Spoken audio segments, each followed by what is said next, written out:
Hello, hello. Jeanne-Marie Paynel here on a Monday morning for some of you. It's actually 1:15 p.m. here in Curacao. And as promised, I'm coming on for another Montessori moment.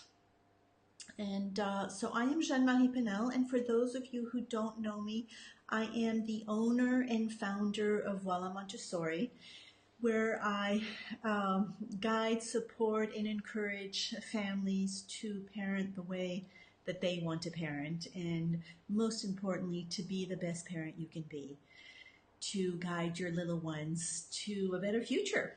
So that's what I'm all about. And today I wanted to answer a question that I see a lot. And so I'm hoping to give you a little bit of some ideas to be planting and such. Well, hello, one from Bali. Oh, it's 1 a.m. and you're still up. Oh no, time for bed. But good to have you here. So I was actually going to be sharing something about bedtime routines. So I just saw a post in a group that I follow, and if any of you don't know about Montessori 101, a wonderful group of parents who are wanting to bring Montessori into their home, there are some very good resources in there, and Nicole and Aubrey, who moderate the group, are just wonderful, and they have actually other moderators that are very knowledgeable. But anyways, in there this morning I saw something that really made me sad about a mom asking for support about bedtime routines. And here it was 11 p.m. and she was just overwhelmed and crying and wasn't getting her, the things that she wanted to get done, and the children were still up, even though she had started the bedtime routine 3 hours ago and such. So for me, what is really important to remember is that our young humans, our children, control the aspect of feeding themselves, of going to the bathroom, and sleep. These are three things that, it's not unfortunately, it's just the reality. We cannot force them. Like, you cannot force a child to eat, to sleep, or to go to the bathroom. You can encourage. Most importantly, you prepare the environment that is going to help them to be successful in those areas. You create peaceful routines that work for everybody, and you muster up a lot of patience and a lot of repetition and compassion for your children with those three different aspects. So to just go into the sleeping one, which I think is one that comes up a lot and can be very challenging, especially at the end of the day when we are at the end of our ropes and all we want to do is, go curl up in our bed with a good book, or just go to sleep, or go take a hot bath, or just have some time to ourselves because we have been parenting all day or working all day and then parenting and so forth. So very important to set yourself up for success, meaning that a child, for me, after the age of 3, is a child that can start reasoning. So there are maybe a little bit, different nuances before 3 and after 3. But if you have a child who is, verbally communicating, who understand what's going on and such, creating a very simple, and I do say simple, routine. And I apologize, I realize that I really need a haircut. I'm going home soon and I will get a haircut.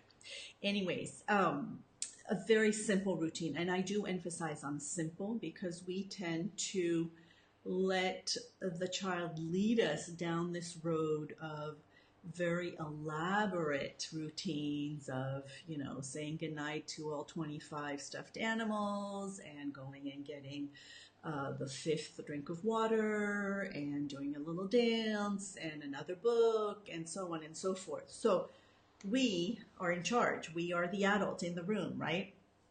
So be vigilant. Imagine what you want this very simple, peaceful routine to look like and to feel like. And this starts with you who have infants. For those of you who are expecting, it starts from the beginning. Setting gentle, simple routines. But now that we are, I'm talking about kind of an older toddler, it's about really having a conversation with them about sitting down and saying, you know what, I am finding it harder and harder every night for me to get to bed and for me to be able to have a quiet moment before I go to sleep. And I've realized that it's because we are having a hard time getting you to bed and be, to quiet down and go to sleep and all of that. So let's figure out everything that we need to do before we turn off the lights and before you get your good night kiss or whatever your routine is, whether it's, a snuggle, a kiss, I don't know, whatever, the last book, whatever that might be. So that this is the idea of creating a routine with your child. So you have thought about it for yourself, for the kind of the pre 3-year-old, where you're the one that is really setting the tone of the routines and such. But after a while, let's, have them collaborate and brainstorm together.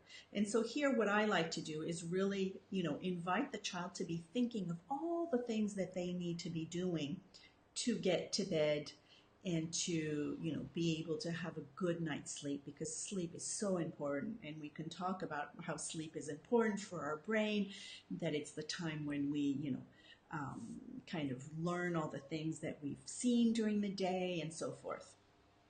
And from there, after this brainstorming, is depending on the age of the child, you can either write them down, make little like on index card or post-its and write and have a drawing, or a child who's not yet reading, I like to do photographs. So really have fun. Kind of, creating this atmosphere of all the things that need to be done. So of the child brushing their teeth, putting on their pajamas, feeding the puppy if that's part of the routine, having that glass of milk or water and such, and really just document it visually. And then print those out and put them nicely on a little board, or you could put them in a little book, one of those little photo books that you buy at the drugstore. So something very simple, but just what is expected, and keeping that very simple. Okay, I will repeat simple over and over again because this is a big part of it. Keeping that simple so that the child has a reference as to what is expected of them.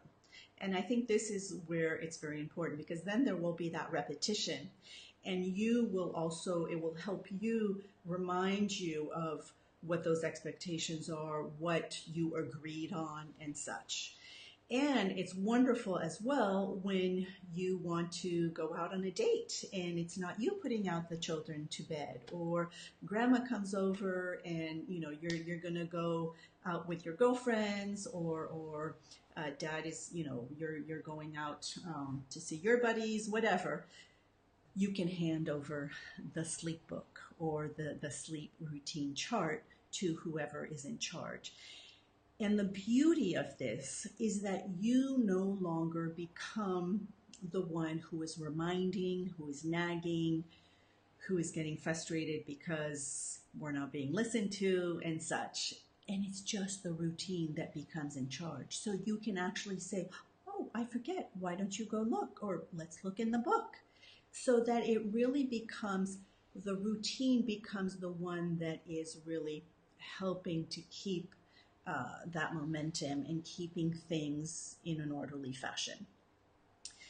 Because it's really important to have like a precise routine, a simple routine, saying it again, uh, that is repeated over and over again. Because this is how the child is really going to understand, like, oh, yeah, this is the way it happens. Like, there's no wiggle room. Because if we don't have it like set and intentional, then the child is going to, one night say, oh, but I need to do this, or I need to do that, or what about another book, or what about another music, or such, and you're kind of, cornered, and you get overwhelmed because you too are tired and such. So really, really important to create a routine with them. With them is really important. So it's not something that is imposed, but it is something that you've done together. It's a collaboration, and you have their buy-in on it. So really creating a simple visual routine for your child for that sleep. And you can definitely have like whatever clock you have in your home, have it that maybe the photo with the lights out, has that certain time when you would like it to be, the lights out and such, so that there's also that reference so that you can also uh, visually show, because, time is something very abstract for young children. So a visual reminder is definitely helpful. And then just one more aspect about that is also you deciding what you are going to do if the maybe the sequence is not respected. So for example, if at 7:30 p.m. lights are out, and your child is still up doing something or whatever, you can have decided ahead of time. It's like, by 7:30 I really need to go in my room or in the living room and talk with daddy or mommy, or I have things that I need to do. So whether you lie down or not, I'm still going to walk out of your room at 7:30, and I'm going to go do other things, and I'm going to close the door or leave it open, whatever your family thing is. But kind of deciding, letting them know, like, this is where I need to kind of walk away, and after 3 kisses, I'm going to leave the room and go do what I need to do. It's important for me to be the best mommy or the best daddy I can be, and so forth. So really deciding ahead of time that that's what's going to happen. And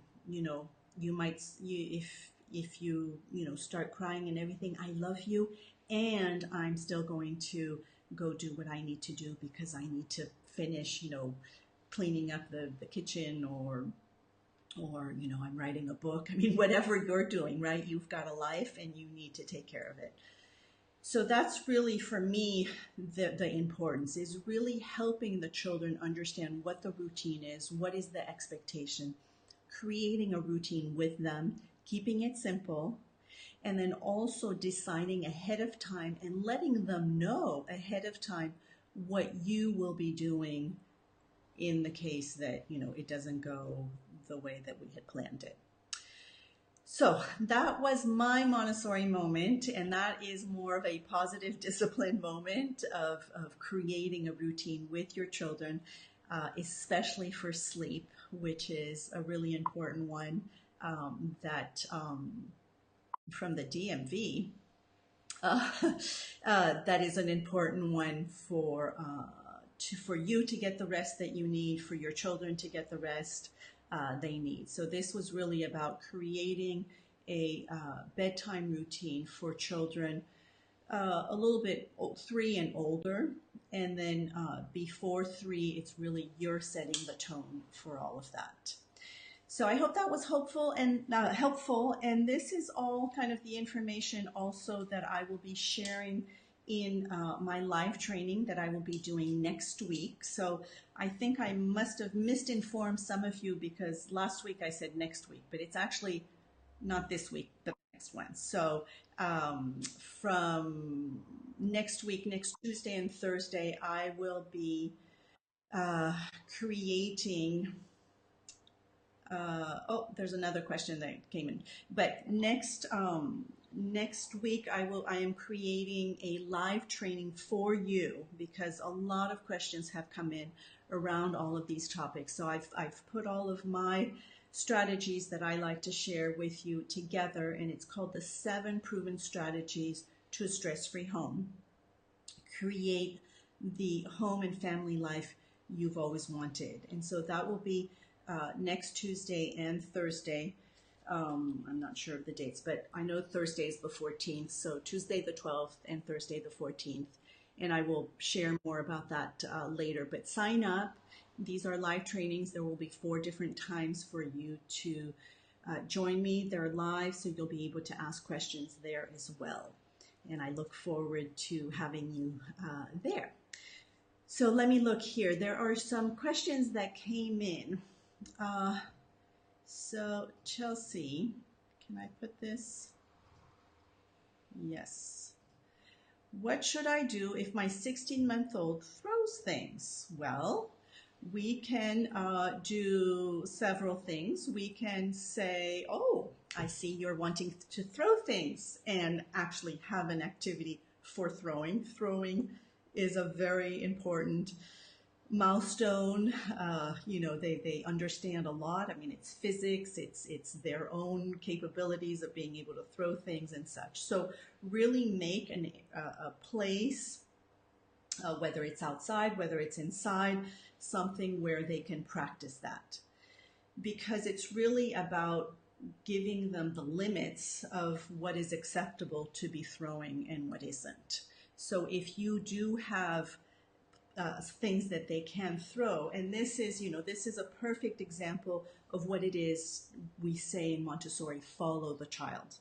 Follow the child, meaning that, oh, I see that my 16-month-old throws things, and so that must be a need that he or she has to throw things and see what their body is capable of and their strength and so forth. So what can I do to help them master that skill? So, maybe go outside and really practice throwing, or if you have a soft ball that you can throw in an area in the home that's safe, do that, so that when they are throwing things that should not be thrown, such as food or something that might be breakable or something that could break something else, then you can say, oh, yes, that's not for throwing. This is for throwing, right? So you're always giving what is available for them to practice that skill. So I hope that was helpful, Chelsea. Thank you. Okay, one other question here, and this is a good one. I think I will have to do a whole broadcast on this one. How do I get my husband on board with the Montessori method? So this is a great one. Tanya, I hope I'm pronouncing that right. This is really about modeling, about sharing information that you're reading, maybe, or videos, like depending on how he likes to learn and assimilate information. There are some wonderful videos that show children working in a Montessori environment or at home that I think are just beautiful, because you see how capable children are. You see, how peaceful the atmosphere is and such. So just saying, hey, look at this. Wouldn't it be great to, have this at home, and just kind of getting him interested in that. And then the other thing is to really do some things at home, changing things at home and modeling it so that he just sees the difference. Because sometimes, we try to we discover new information and we kind of want to push it on people, but they might or might not be ready for it. So it's really about us just embodying it and modeling it and just repeating that. And like I said, depending if he likes to read or watch videos or listen to podcasts, share things that you're discovering without ever saying like we have to do it this way or you have to do it, a certain way. It's really more about inviting him into your own discovery and inviting him into what you've discovered and why you're attracted to Montessori and such. And to me, I think that is the best way. And also, it will be your child who's benefiting from it that will also help him realize how amazing Montessori is. So hopefully that was helpful, and it also gave me the idea that I need to do like a whole Montessori moment on just getting our partners on board, because that is also a question that I get a lot. And I will actually add it to my 7 proven strategies to stress-free home. I have a part of that about just getting our partners and our team and our extended family, because I get a lot of questions about that of, how do I get my caregiver, or, if it's your mother, your mother-in-law, whatever, to be on the same page as you, because, you as a parent are wanting to parent your way and you're wanting everybody to be on board with you. So that is actually all part of my live training that I am doing next week, the 7 proven strategies to a stress-free home. And I do hope you will join me there. I will put the link down below for that. It's a free training that I'm doing, and hope to see you there. And that is it for me. This was Jeanne-Marie Paynel for another Montessori Moment, and I will be back tomorrow. So post your questions below, and I will be happy to answer them. Until then, bye-bye.